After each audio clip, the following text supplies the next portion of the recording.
Hey, good morning, everybody. It's about 6:30 a.m.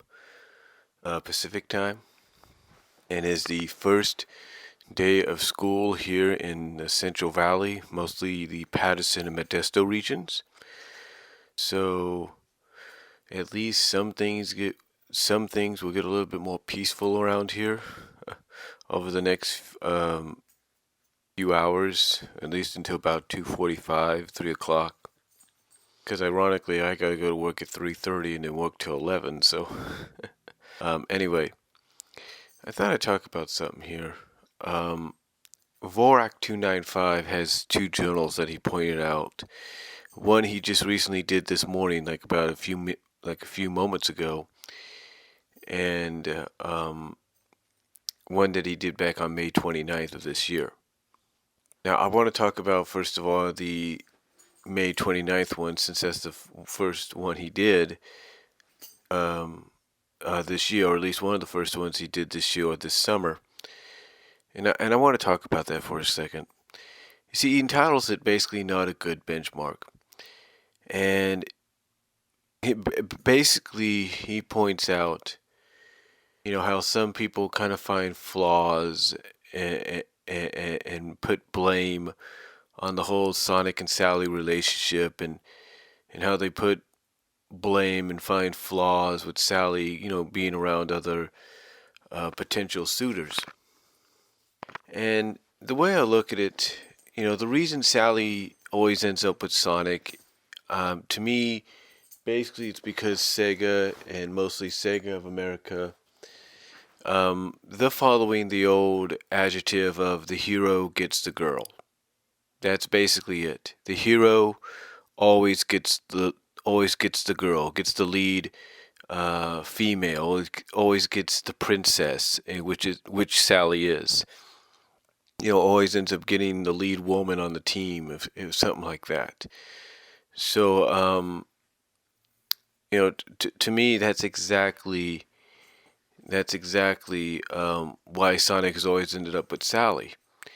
Now, to the credit of Archie comic books and the writers that have come before and currently are running the show, and mostly to Sat AM, if you will, to give them credit, they did put some backstory on Sonic and Sally's relationship. I mean, basically the Sat AM version, and even before the reboot, the well, not reboot, I should say soft reboot, soft retcon. Everybody's got me saying it now, or calling it that, in which it really isn't. It's more of a soft reboot, soft retcon. But anyway, like I said, basically in the Sat AM version and the Archie Comics version, you have background and history with Sonic and Sally, basically going back to when they were kids. So they basically grew up with each other, and thus, as they grew older and everything, they became, not just best friends and best buddies, but obviously, as we've seen in the show, mostly confirmed towards the end of Doomsday, as well as in the comics, at various times there, they became a couple. So basically, there's history there, and that's why you always have them back together. I mean, at times, they're always getting together at times because of that history. Basically, it's a bond that, it can be strained, it can be knotted up, if you will, but it's a bond that's so strong that it can repair that strain, that it can untie that knot and be straight once more. That's how it's portrayed in the comics and in the show. That's how it's been portrayed. And I still go on record as believing down the line Ian Flynn's going to go and do it again. May not be right away, but I think with this whole werehog things happening, you can eventually lead towards that. So to me, it's going to be good. I think it's going to be really good down the line. Now, I'm not going to, sit here with this recorder in my hand and say that I'm not a fan. I am a fan. Believe me, I'm a fan of the Sonic Sally shipping, but I can understand why they do these things at times. It's to help grow that relationship. It's to help, evolve the characters, give them some kind of development. And, when you pair Sally off with guys like Jeffrey or Monkey Kong, Ken, if you will, and various others, even on the show, even on a Sat AM, they try to tease some kind of flirtation between her and Griff.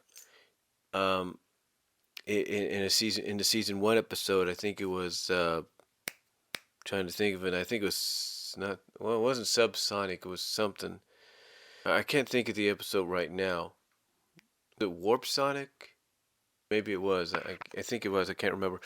But they were teasing something there. So that you have all these teases. You have all these, points to where she ends up with somebody else, even if temporarily. But you have to come to realize that when it's done, it's only being done for that episode in the case of Sad AM, or it's being done for that arc in the comic books. When she ended up with Monkey Kong at the end of 207, and that kind of built a little bit, and it was really shown at times in the Journey to the East sub arc, which was connected to the Iron Dominion arc. When you had that happen, I looked at it as being a longtime fan. I looked at it and I said that it's nothing more, and I've said this many times. I said it was nothing more than just a relationship built for this arc, and then after this arc's done, she's gonna go back. She and Sonic are gonna go back together. And like I said, being a fan of certain media, actually being a watcher and a fan at times of Saved by the Bell, which I did watch and I did enjoy. It reminded me a lot of the Zach Morris relationships he would have at certain points. It reminded me of the Zach Morris relationship he had with the girl in the um, Saved by the Bell Hawaiian style movie. You know, I think her name was can't think of it right now. Adrian, not Adrian, but something started with an A. I can't remember right now. And then you had her. Then you had him go with this one girl in the summer break episodes, the summer job episodes. You had him go with this one girl named Stacy, who was the daughter of the resort that Zach and his friends were working at. But again, the similarity that I saw there. But again, the similarity I see with those, I should say, to her situation with Monkey Kong, and at times the situation with Jeffrey St. John and anybody else, is it's just something for the arc. And then after it's all said and done, it means nothing. She just goes on, she goes back to Sonic. And basically, from a story perspective, it's to help build on that relationship. It's to help build, from a character standpoint, her understanding that, hey, Sonic's not the only guy that can act like a jerk. Sonic's not the only guy that can, be like this or be like that.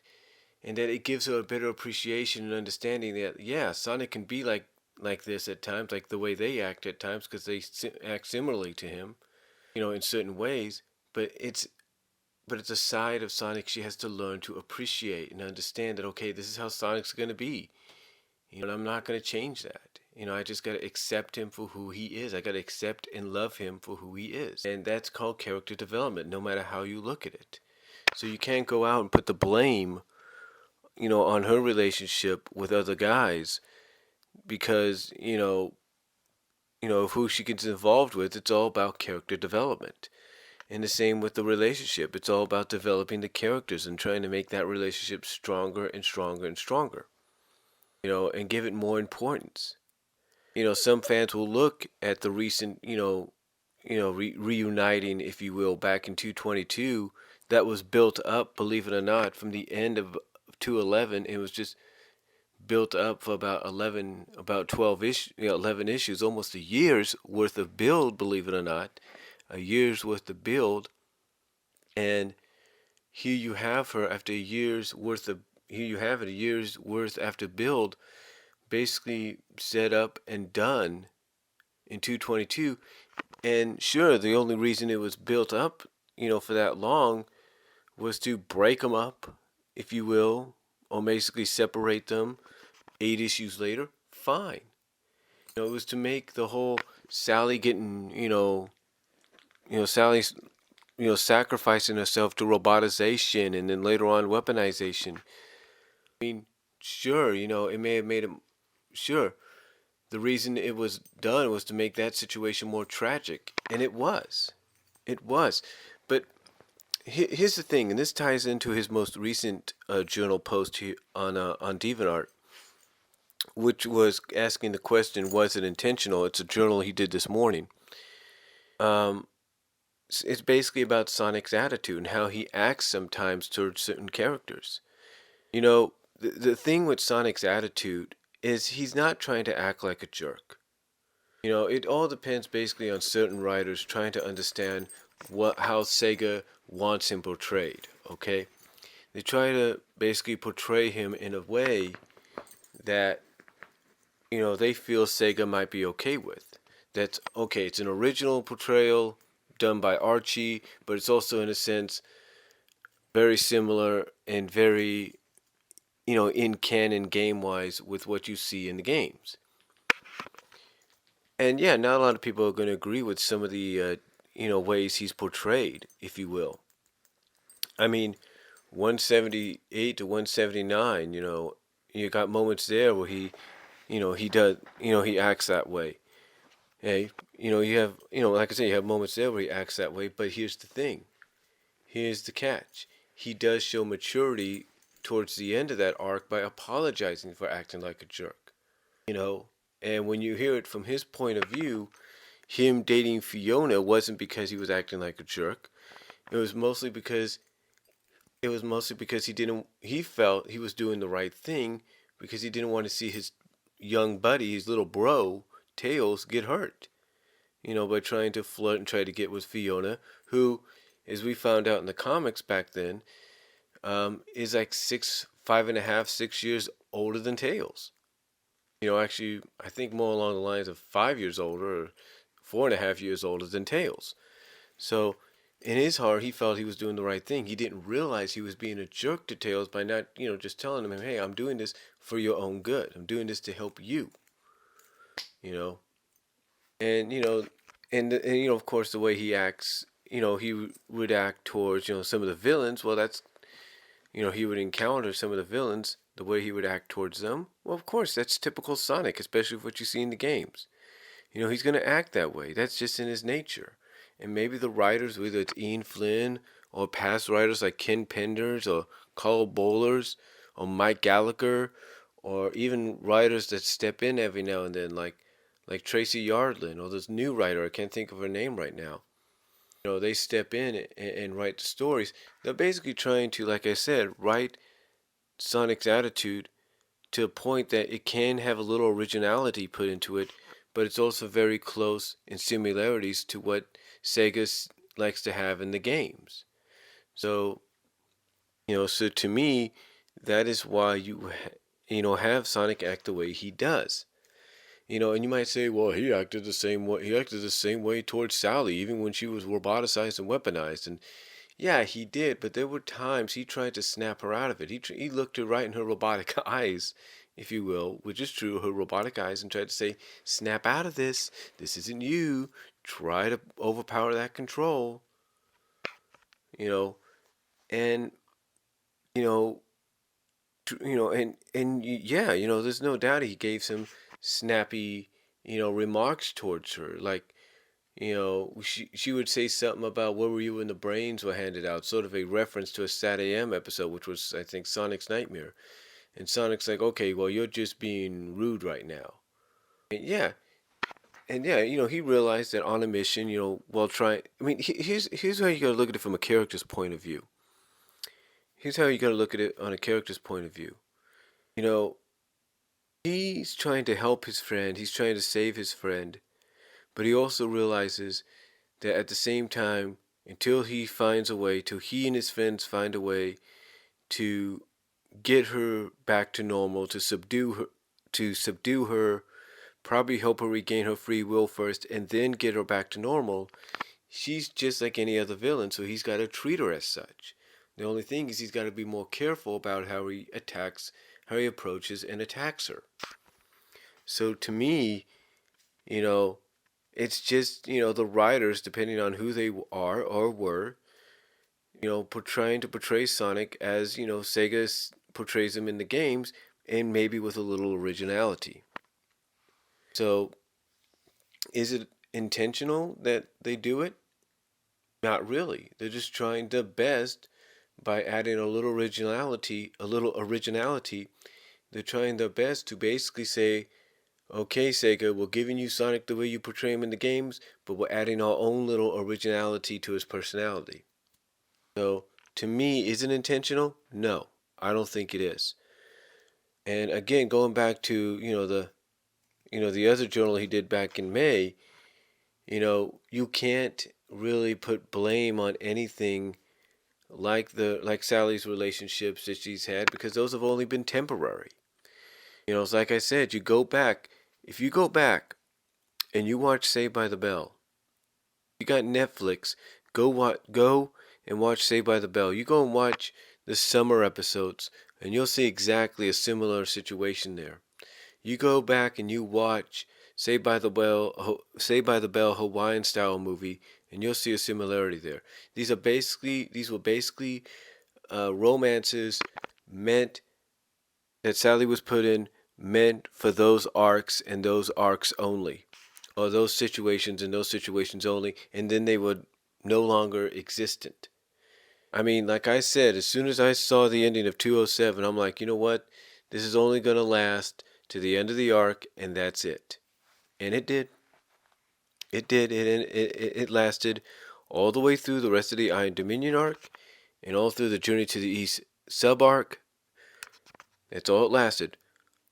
4 issues of Journey to the East, and let's see, 208, 209, 211, 210, a little bit of 211. So let's see, 208, 209, 210, 211. So basically altogether about 8 issues.